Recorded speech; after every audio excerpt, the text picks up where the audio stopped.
guys, selamat datang di Scholars Official bersama saya, Vera. Dan kali ini kita bakal kedatangan tamu yang spesial banget. Dia pernah menangin juara debate di Cina, juara 1, dan dia adalah salah satu tutor dari Scholars. Yuk kita panggil yuk. Halo teman-teman Scholars. Oke. Nah, jadi guys, Kak Tiffany ini kemarin tahun berapa? 2019 menang debate bahasa Inggris di Cina dan gak tanggung-tanggung juara pertama. Nah, kita tanya yuk gimana sih caranya buat main English debate gitu. Nah, sebelum kuliah pernah nggak Tiffany ikut-ikutan lomba-lomba debate gitu? Pernah, jadi sebenarnya udah dari SMP, cuman waktu itu ya pengalaman aja sih buat pengalaman. Terus masuk SMA udah ada kegiatan bahasa Inggris gitu, terus akhirnya ikut seleksi debate bahasa Inggris. Waktu itu tingkatnya masih kabupaten,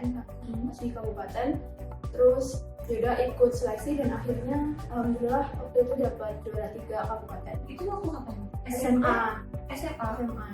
Oke, jadi nggak tiba-tiba ya, pasti perlu proses ya. Jadi nggak tiba-tiba ketika nih kuliah terus langsung juara ke-1 gitu. Jadi sebelum itu Kak Tiffany banyak banget pengalaman, ikut-ikut aja dulu gitu ya. Jadi nggak niat harus menang gitu, tapi memang nyari-nyari buat pengalaman. Gimana mau kalah, yang penting pengalamannya tuh bisa berguna buat nantinya gitu ya. Terus gimana tuh? Bisa ceritain lagi? Waktu SMA, jadi waktu itu kalau nggak salah masih kelas 10, waktu pembelajaran bahasa Inggris nih, karena saya emang dari SMP SMA emang suka banget bahasa Inggris. Dari kecil? Iya, dari kecil. Kebetulan terus waktu itu guru tiba-tiba kayak menawari gitu, Tiffany ini bagus loh bahasa Inggrisnya, mau nggak ikut seleksi ini debate, ini kita mau ngajuin lomba debate gitu, tingkatnya kabupaten gitu. Terus ya udah mau Bu gitu, saya terus ikut seleksi dan akhirnya terpilih. Waktu itu karena stylenya Asian, debate Asian, jadinya ada 3 orang, saya sama 2 orang lain yang terpilih. Terus kita berlatih kurang lebih hampir 1 bulan, terus habis itu baru maju lomba debate. Itu dites dulu nggak satu sekolahan sebelum ikut kompetisi? Iya, seleksi dulu. Jadi dari banyak kelas itu diseleksi dulu, jadi 3 orang. Lalu bisa ikut kabupaten? Iya. Wow, pengalamannya keren banget. Nah, sekarang Kak Vera mau tanya nih. Oh, tadi kamu sempat nyebutin Asian. Maksudnya apa tuh? Oh iya, jadi kalau yang debate itu kan ada beberapa style kan. Kalau yang common digunain di tingkat SMA sama di Indonesia gitu, biasanya kalau di NUDC, National University Debate Competition, itu biasanya pakai yang Asian. Enggak, di NUDC juga ada yang British juga ya. Oh, jadi ada gayanya ya? Ada Asian sama ada British. Ya. Ada 2 ya guys. Nah, atau ada 3 ya, Australia ada juga. Wow. Iya, saya nggak lupa inget nih. Tapi Okay. biasanya yang common itu Asian sama British. Oke. Nah, dari yang paling banyak digunain di Indonesia itu yang Asian ya? Iya, yang Asian biasanya yang dilombain di Indonesia itu Asian. Oke. Nah, apa bedanya yang Asian sama British? Kalau yang Asian itu satu tim ada 3 orang. Nah, terus waktu debate itu dalam satu sesi itu yang government sama opposition. Ya, jadi satu sesi itu cuma ada 2 tim itu nih buat lombanya. Terus tapi kalau yang British itu satu tim cuma ada 2 orang kan, tapi waktu satu sesi debate itu ada 4 tim gitu. Jadi kalau yang Asian tadi cuma ada government sama opposition, tapi kalau yang British itu ada opening government, ada closing government, ada opening opposition, dan ada closing opposition. Nah, yang tadi dimaksud government itu apa sih? Kalau government itu yang mendukung motion, yang mendukung topik atau tema dari debate itu. Tapi kalau yang opposition itu yang menolak gitu, yang menolak mosi. Nah, waktu kuliah itu yang mana? Yang British apa yang Asian? Yang pas kamu di Cina? Yang itu yang British ya.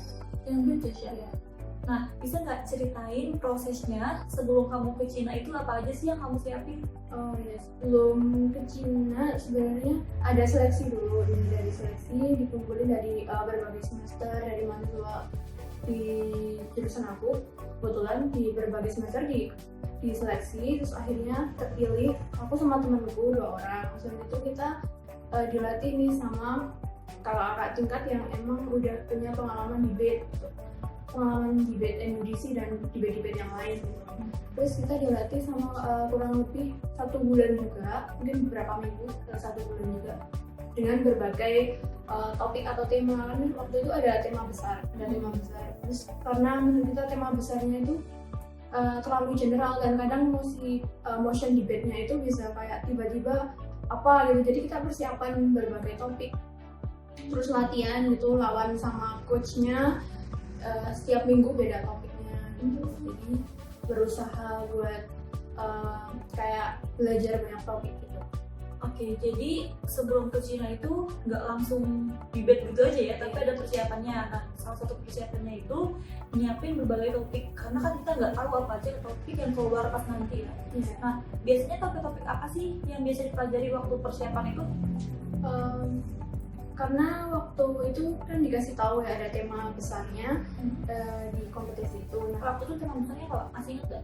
agak lupa sih Kak, tapi intinya tentang kayak modern gitu kan. Kita jadi mikir mungkin ada teknologi juga bisa, kesehatan juga bisa, sosial juga bisa, politik juga bisa. Jadi kayak karena menurut kita itu masih kayak besar banget gitu, jadi kita belajar banyak topik dari mulai yang sosial, terus kesehatan, teknologi gitu. Kita berusaha at least kita ngerti lah, kayak pernah belajar itu, pernah latihan. Jadi bisa recall lagi. Iya. Nah, tadi bisa disebutkan contohnya nggak? Misalkan dari sosial ada apa aja? Dari Topik-topik kecilnya itu. topik kecil, misal kayak bahas tentang ini mungkin salah satu yang jadi motion debate aku yang waktu di Cina itu kayak intinya this house believes that low income parents. Jadi intinya orang tua yang punya pendapatan rendah, keluarga dengan berpendapatan rendah itu setuju nggak kalau misal anak milih salah satu anak yang paling berpotensi buat dikembangin bakatnya, buat kayak difokusin buat anak itu karena mereka pendapatnya rendah tapi anaknya banyak, terus difokuskan pada anak itu agar anak itu sukses dan dapat mengangkat keluarganya. Nah, itu kayak berkaitan dengan sandwich generation kayak gitu. Nah, itu pendapat kita bagaimana? Dan biasanya topik-topik yang muncul itu yang lagi hits ya? Iya, yang lagi hits. Jadi mungkin salah satu tipsnya kalau misal kalian mau debate, mau maju lomba debate, terus kalian lihat nih tema besarnya apa. Habis itu coba kalian relatein sama yang lagi booming sekarang gitu, yang lagi hits di tahun itu. Ya, terus coba kalian belajar tentang itu karena mungkin kemungkinan besar itu akan keluar. Nah, biasanya yang keluar itu berarti topik-topiknya itu bukan cuma di Indonesia tapi topik-topik global. Iya, global, biasanya global. Oke. Jadi kita memang debater itu memang harus punya pengetahuan yang luas banget ya, harus banyak baca ya. Iya, at least kita kenal gitu, tahu gitu ya maksudnya yang dimaksud itu apa, kita baca. Soalnya gimana mau debate kalau kita nggak tahu misalkan istilah sandwich generation itu apa gitu, pasti bakal susah ya. Iya. Oke. Nah, bisa ceritain lagi nggak pengalaman apa yang paling berkesan dan dia nggak pernah terlupakan waktu persiapan? Waktu persiapan waktu itu karena waktu itu pernah dilatih sama coach itu buat coba nih topik teknologi waktu itu tentang bahas AI, artificial intelligence gitu. Nah, karena aku kan soshum gitu, jadi jarang-jarang nih baca kayak perkembangan AI, teknologi gitu. Terus akhirnya ini coba cari-cari referensi, coba baca-baca, mungkin wah ini bisa nih buat pendukung argumen aku buat AI gitu. Jadi itu sih kayak yang paling berkesan, kayak kita coba mungkin misalnya kita jurusannya A gitu, tapi kita harus coba explore di topik-topik lain gitu yang di luar bidang kita atau di luar hal yang kita sukain gitu. Karena itu penting juga. Jadi harus bisa keluar dari zona nyaman ya. Iya. Meskipun misalkan kita anak hoskum, tapi kita harus tahu tentang teknologi dan segala macamnya yang tentang sains, ya kita harus berani gitu ya untuk Iya. baca itu gitu. Oh iya, untuk di Cina itu dari negara mana aja sih yang ikut berpartisipasi? Ya, jadi ada Indonesia. Indonesia itu kebetulan satu-satunya dari Asia Tenggara gitu ya. Berarti kamu ya? Iya, aku sama teman aku. Terus habis itu ada dari Cina-nya sendiri, ada Hong Kong, ada Taiwan, ada Jepang. Dan yang juara pertama siapa? Indonesia. Yeay, makasih ya Tiffany ya, membanggakan Indonesia dengan debate, English debate. Wow. Terus nih waktu debate di Cina, apa sih hal yang paling challenging? Hal yang paling challenging. Nah, jadi ini ada agak cerita lucu juga ya, karena sebelum berangkat ke Cina itu kayak dari pelatih aku, dari dosen aku, itu dosen kami ya, itu disuruh ngirim data-data, foto-foto, terus list prestasi gitu dari mahasiswanya. Nah, udah dikirim nih. Ternyata sampai sana kan habis dijemput di airport, terus ke hotel, jadi kayak di kampusnya itu punya hotel ya, gitu. Terus dikasih bingkisan biasa lah, kayak banyak barang. Terus salah satunya tuh ada buku. Ternyata bukunya itu ibunya itu berisi peserta debate, peserta lomba-lombanya gitu. Pas dibuka itu tuh list prestasinya tuh panjang-panjang gitu. Oh gitu. Iya, lawannya tuh panjang-panjang gitu. Jadi malamnya tuh aku sama temen aku baca, oh ini yang mau jadi lawan kita. Aduh, prestasinya panjang-panjang gitu. Mereka banyak banget prestasi dan pengalaman sebelumnya. Dan itu yang kayak yang bikin gitu sih, bikin kayak agak minder tapi jadi semangat gitu. Challenging menurut kita. Ya, jadi teman-teman kalau misalkan ikutan jangan takut dulu, maksudnya jangan lihat orang lain kayak gimana, tapi lihat diri kita gitu. Kita udah persiapan sampai di mana gitu ya. Iya, makanya jangan minder dulu. Yang penting kita percaya diri aja lah.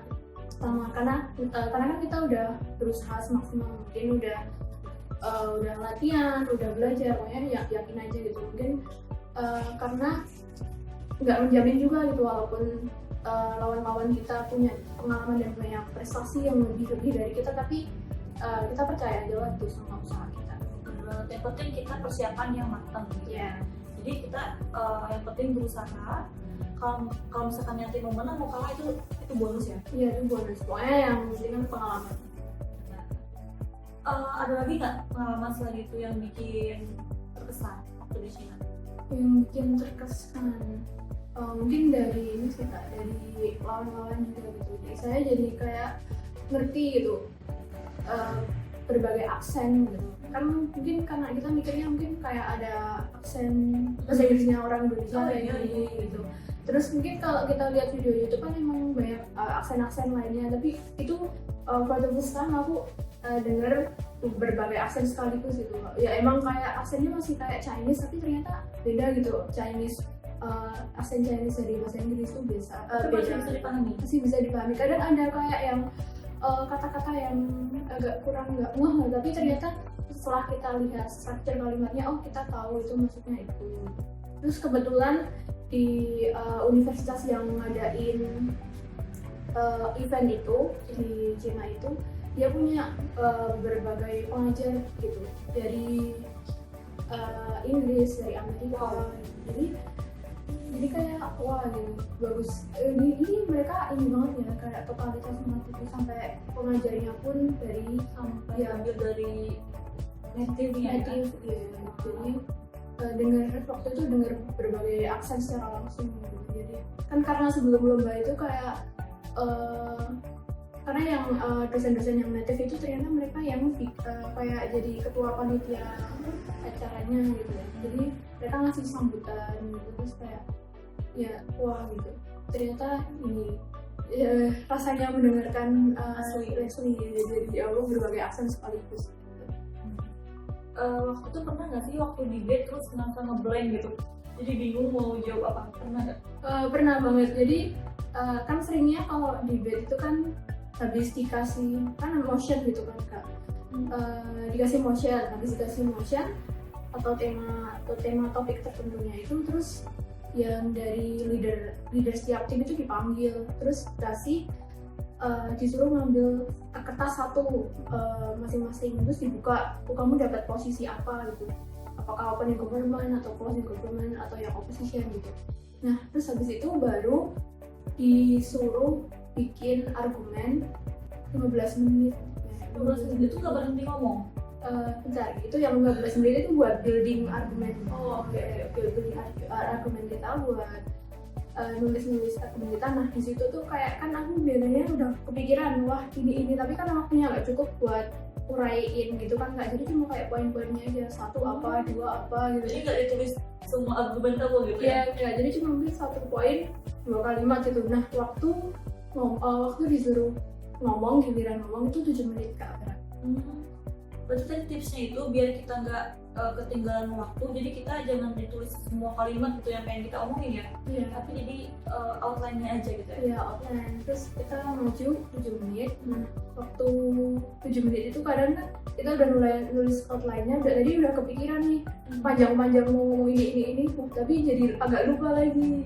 Pernah kayak gitu? Pernah kayak gitu. Padahal biasanya tuh lancar aja gitu, walaupun jadi cuma outline-nya, terus tadi keinget aku mau ngomong ini yang di bagian poin ini, tapi karena waktu pas maju disuruh nyampaikan argumen 7 menit itu jadi agak lupa lagi. Terus coba yaudah kasih evidence yang lain gitu. Oh jadi kalau misalkan lupa jangan stuck di situ gitu ya? Iya. Jadi kamu cepat cari ide lain gitu? Ide lain, atau enggak langsung kalau dirasa yang poin tersebut itu udah kayak ngestak banget, coba pindah poin 2 ya poin 2 itu kita banyakin gitu ya, kita ingin detailkan. Contohnya apa tuh, misalkan topik apa? Contohnya? Misal kalau topik misal apa Kak kalau menurut Kak Berarti? Tentang apa ya, artificial intelligence. Ya, artificial intelligence mungkin apakah itu bakal menggantikan manusia atau enggak gitu? gitu. Misal aku ada di yang government gitu, yang dukung motion gitu. Oh jadi government itu bukan pemerintah ya? Bukan. Jadi kalau di debate guys, government itu bukan pemerintah, tapi artinya setuju ya? Setuju sama motion. Nah, motion itu topik ya? Ya, misal kalau topiknya tadi kalau yang dikasih Kak Vera itu this house please, itu maksudnya dipercaya bahwa artificial intelligence will replace human gitu. Nah, terus aku setuju nih, di government harus setuju sama maksudnya. Soal aku di topik pertama bilang iya setuju karena manusia itu tenaganya nggak terlalu kuat buat kerjaan yang segini besarnya. Terus aku lupa nih poinnya jelasin apa gitu. Harusnya kan ada kayak detail, misal contoh, example atau evidence gitu. Terus aku lupa. Terus juga kita lanjut ke poin kedua nih berhubungan dengan manusia tuh punya emosi dan kadang berpengaruh pada kinerjanya. Terus aku kayak nyebutin kayak quotes atau examples atau kasus yang pernah terjadi, misal kayak ada kecelakaan kerja atau kesalahan dalam pekerjaan karena manusia itu sedang emosi gitu. Jadi biar kita keep talking, jadi harus nambahin contoh juga. Terus langsung aja loncat ke alasan kedua gitu ya? Iya, jadi gitu. Coba berbanyak kayak misal kasus-kasus yang pernah kita baca di berita atau quotes mungkin juga bisa. Jadi biar kita memperkaya dan memperdalam ilmu kita pada suatu emosi itu, kita memang harus banyak baca, banyak nonton ya, berita ya. Jadi bukan cuma sinetron aja gitu ya. Gitu. Oke, nah gimana perasaan kamu ternyata kamu tuh jadi pemenang waktu debate? Waktu itu kamu nyangka nggak? Nggak sama sekali. Ya, karena mereka karena yang lawannya itu udah tadi kan kayak udah pengalamannya banyak, prestasinya banyak, terus mereka juga menurut aku pendapatnya bagus gitu. Terus nggak nyangka dapet gitu. Terus ternyata habis kayak hampir selesai acaranya udah diumumin, terus yang dari jurinya itu kayak ngasih komentar gitu, kenapa yang dimenangin itu tim aku, karena ternyata di masing-masing tim itu ada namanya logical fallacy. Logical fallacy, jadi kayak ada logika yang salah gitu. Misal mereka ngasih pendapat tapi dinilai sama juri itu logikanya itu nggak valid tuh. Ada beberapa poin, jadi ternyata jurinya tuh detail sampai ke situ gitu. Jadi memang jurinya juga memang tahu banget gitu ya tentang topik itu ya. Iya, jadi kayak bisa abis itu masih komentar oh concern gitu. Jadi ternyata ada detail-detail yang mereka yang lawan-lawan aku mereka tinggalin gitu.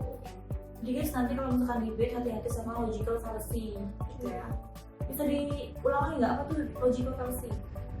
Kesalahan logika. Jadi gini, misal kalau temanya pendidikan kan, misal lagu bahasa Inggris dapat meningkatkan listening skill gitu misal. Nah, itu bukan lagu bahasa Inggrisnya tuh bukan yang meningkatkan langsung listening skill, enggak. Jadi Tapi kebiasaannya. iya gitu. Tapi cara kita menggunakan lagu tersebut atau untuk belajar bahasa Inggris itu yang benar. Jadi bukan lagu itu yang serta-merta kayak membuat Tiba-tiba bikin kita pintar gitu ya enggak ya. Jadi gimana cara kita menggunakan lagu tersebut jadi media gitu buat meningkatin listening skill kita. Jadi memang harus hati-hati dalam berkata-kata juga ya. Iya. Karena kesalahan sedikit aja bisa beda makna dan maksud ya. Iya betul, jadi choice of words gitu. Jadi ini hati-hati buat itu logical fallacy. Banyak banget nih yang dipelajari dari Kak Tiffany. Makasih banget ya Kak Tiffany. Iya, sama-sama Kak. Oke, nah setelah tadi udah menang nih, apa nih yang didapat? Apakah hadiah uang ataukah sertifikat atau Ya ada juga seperti rewards gitu, ada sertifikat. ada kayak semacam piala gitu?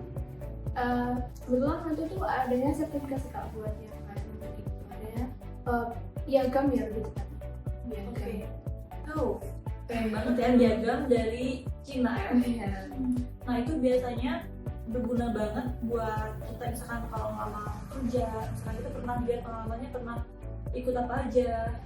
Menurut kamu itu penting nggak pengalaman kayak gitu buat sekarang, buat kehidupan yang sekarang? Tiffany masih kuliah ya? Iya masih Kuliah kuliah S2 ya? Udah beasiswa ya? Ya betul beasiswa.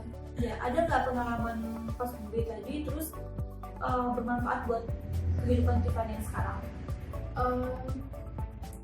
Bermanfaat sih Kak, secara mungkin karena kalau dari catatan prestasinya mungkin bisa dimasukin di CV gitu, terus kayak menambah value kita. Nah kalau dari pengalamannya tuh banyak kayak kita mencoba membuat berpikiran jadi kita jadi berpikiran terbuka, kritis gitu. Jadi kayak selain nambah life skill juga buat nambah kayak di CV kita. Buat salah satu alasan kenapa Tiffany dipilih menjadi tutor scholars karena itu karena di CV-nya, soalnya kan scholars tuh nggak pernah main-main kalau misalkan jadi tutor. Tapi tutornya itu memang the best banget gitu. Oke, makasih ya. Ya sama-sama Kak. Oke, thank you guys. Make a process. Make a progress. See you. Nih, Kak Vera juga punya kaos scholars spesial nih buat Tiffany. Terima kasih Kak. Iya, scholars designing future.